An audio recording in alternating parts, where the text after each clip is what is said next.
اشراق کی نماز بہت سارے مرد حضرات اور بہت ساری عورتیں پڑھتی ہے،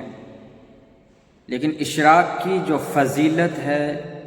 اشراق کے نماز کی جو فائدے ہیں،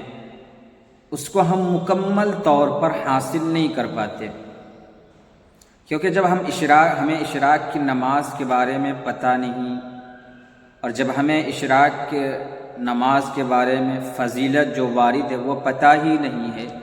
تو ہم اس کی فضیلت کو، اس کے ثواب کو اور اس کے فائدے کو کیسے حاصل کر سکتے ہیں؟ اشراق کی نماز کی فضیلت بہت بڑی ہے۔ اشراق کی نماز کم سے کم 2 رکعت ہے، اور یہ سورج طلوع ہونے کے 15-20 منٹ بعد پڑھی جاتی ہے، اور یہ نماز کا ٹائم رہتا ہے زوال تک، یعنی جب سورج پوری تپش میں آ جائے اس وقت تک اس نماز کا وقت رہتا ہے، لیکن شروع میں اول وقت میں پڑھنا افضل ہے۔ اور اشراق کی نماز کی فضیلت یہ ہے کہ جو شخص فجر کی نماز باجماعت پڑھے اور باجماعت نماز پڑھنے کے بعد اسی جگہ بیٹھ کر ذکر میں، تلاوت میں یا کسی اور دینی کام میں مشغول رہے اور پھر 2 رکعت اشراق کی نماز پڑھے،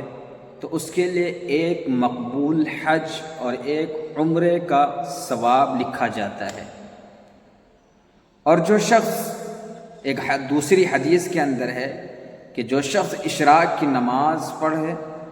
اور اس کے گناہ چاہے سمندر کے جھاگ کے برابر ہو، وہ گناہ بھی معاف ہو جاتے ہیں۔ ایک دوسری حدیث کے اندر ہے کہ جو بندہ اشراق کی نماز پڑھتا ہے تو گویا وہ گناہ سے ایسا پاک ہو جاتا ہے جیسا کہ اس کی ماں نے اس کو آج ہی جنا ہو۔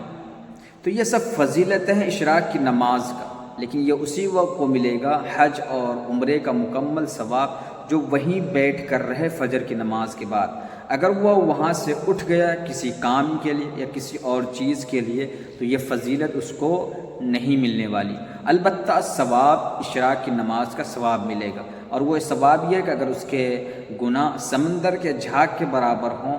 تو اس کے گناہ معاف کر دیے جائیں گے۔ لیکن جو فضیلت ہے، اس لیے اگر ہم اشراق کی نماز پڑھتے ہیں تو فجر کی نماز پڑھنے کے بعد اسی جگہ بیٹھ کر سورج طلوع ہونے تک انتظار کریں اور اسی جگہ ذکر و تسبیح قرآن کی تلاوت میں لگے رہیں، تو انشاءاللہ یہ فضیلت آپ کو حاصل ہوگا، اور آپ دوسروں کو بھی بتائیں، کیونکہ لوگوں کو اشراق کی نماز کا ٹائم پتہ نہیں ہے، اور دوسری چیز یہ پتہ بھی نہیں کہ اشراق کا ٹائم کب ختم ہوتا ہے اور کب شروع ہوتا ہے اور اس کی فضیلتیں کیا